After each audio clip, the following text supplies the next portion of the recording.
안녕하세요. 미준의 집입니다. 오늘은 저번 시간에 이어서 고배당을 추구하는 투자자에게 적합한 또 다른 배당 투자 옵션을 같이 공부하는 시간을 갖겠습니다. 자, 그 옵션은 CEF라고 하는데요. Closed End Fund의 약자입니다. 자, CEF 같은 경우에는 펀드의 일종으로 개방형, 그러니까 오픈 엔드 펀드와는 다르게 투자 이후에 환매가 되지 않는다는 것이 가장 큰 특징입니다. 대신 펀드를 거래소에 상장해 원한다면 직접 팔아서 투자금을 회수할 수 있고요. 운용사 입장에서는 환매의 우려가 없기 때문에 레버리지를 사용해서 공정가치 평가가 어려운 부동산이나 ABS라고 하는 이 자산유동화 증권, 그리고 MBS라고 하는 주택저당증권, 그리고 CLO라고 하는 대출 채권담보부 증권 등 다양한 자산에 투자할 수 있습니다. 좀 어려운 용어들이 많이 나오는데요.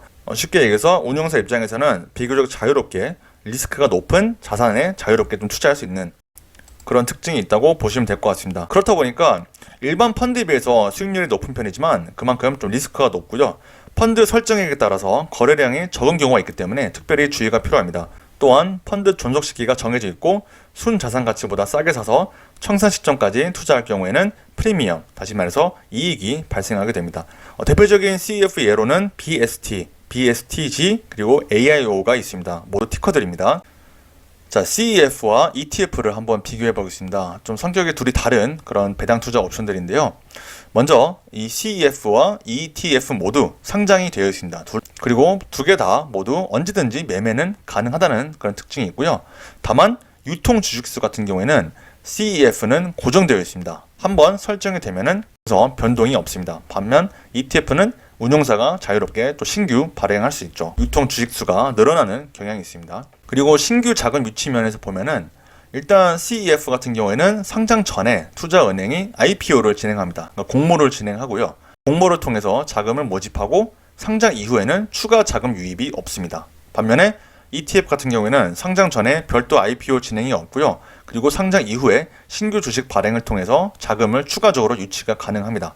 예를 들면 CEF가 최초에 5만 주를 발행했다고 가정합니다. 만약에 제가 6만 주를 매수하고 싶다고 해도 매수할 수가 없습니다. 왜냐하면 유통되는 물량을 초과하기 때문입니다. 그래서 어떻게 보면은 이 개인 투자자는 운용사와 거래가 할 수가 없고요. 무조건 주주 간 거래만 가능하다고 생각하시면 되겠습니다. 반면에 ETF 같은 경우에는 최초 5만 주를 발행했다고 하더라도 만약에 제가 6만 주를 매수하고 싶다면 운영사에서 추가 만 주를 발행할 수가 있습니다. 그래서 개인 투자자가 이 주주 간의 거래뿐만 아니라 운영사와도 거래를 할 수 있다고 보시면 될 것 같습니다. 기타 특징으로는 이 CEF는 아까 말씀드린 대로 순자산 가치 대비 프리미엄이나 디스카운트가 발생하기 때문에 이걸 보고 투자를 할 수 있는 장점이 있습니다. 하지만 비교적 운용 보수가 높은 편이고요. ETF 같은 경우에는 CEF보다는 운영 거래대금이 높은 편이고 운영 보수는 반대로 낮은 편입니다. 자, 그래서 여기 이어서 이 순자산 가치 대비 프리미엄과 디스카운트가 무슨 얘기인지에 대해서 조금 더 설명을 해볼게요. 자, 만약에 어떤 CEF가 있다고 합시다. 근데 이 CEF의 순자산 가치가 $50로 하겠습니다. 근데 만약에 이 CEF에 대한 수요가 크게 증가해서 가격이 $55로 올랐다고 합시다.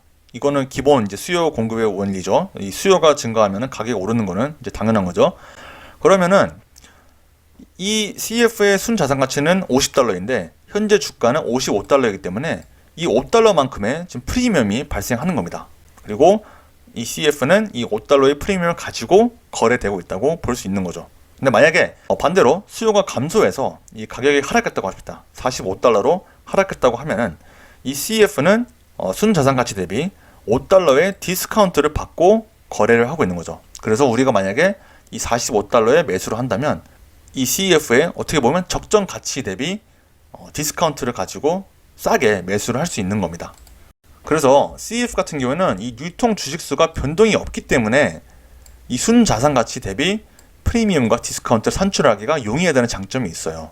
굉장히 큰 장점이고요. 그래서 CEF에 투자할 때는 디스카운트를 받고 있는지를 확인하고 투자하면 더 큰 수익을 거둘 수 있습니다. 제가 예로 이 BST라는 CEF를 갖고 왔는데 이 BST 같은 경우에도 프리미엄 디스카운트라고 따로 이 항목이 있습니다. 보시면 마이너스 4.44%라고 명시를 해놨는데 이게 현재 BST의 주가가 BST의 순자산가치 이 NAV보다 디스카운트로 거래되고 있다는 겁니다. 이때 우리가 매수를 한다면 비교적 싸게 매수를 할 수 있는 거죠.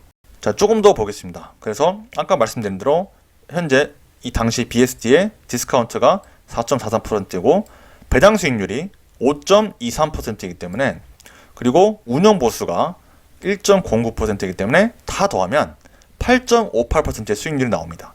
만약 여기서 BSD가 주가까지 오른다면 상당한 수익률을 거둘 수 있는 겁니다. 물론 주의해야 될 점도 많은데요. 일단은 말씀드린 대로 CEF는 ETF보다 운영 보수가 상당히 높은 편입니다. 그리고 유통 주식수가 고정되어 있기 때문에 거래가 활발하지 않을 수가 있어요. 무슨 말이냐면 내가 매도하고 싶은 가격과 시점에 잘 이루어지지 않을 수 있습니다. 왜냐하면 거래 대금이 워낙 적고 유통되는 주식수가 워낙 적기 때문에 이 수요와 공급이 합이 잘 안 맞는 경우가 많습니다. 그리고 레버리지가 과도한 경우가 많고요. 이 운용사가 별도 현금 보유 없이 100% 전부 투자하기 때문에 리스크가 좀 높은 편입니다.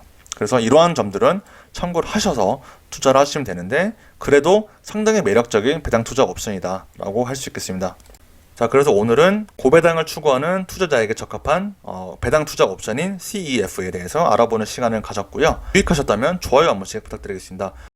오늘도 경제적 자유를 향해 열심히 달려나가시는 미주네지 패밀리원 여러분들을 응원합니다. 혹시 질문이나 의견이 있으시면 댓글로 남겨주시고요. 그럼 다음에도 유익한 스터디 시간을 기약하면서 오늘 영상 마치겠습니다.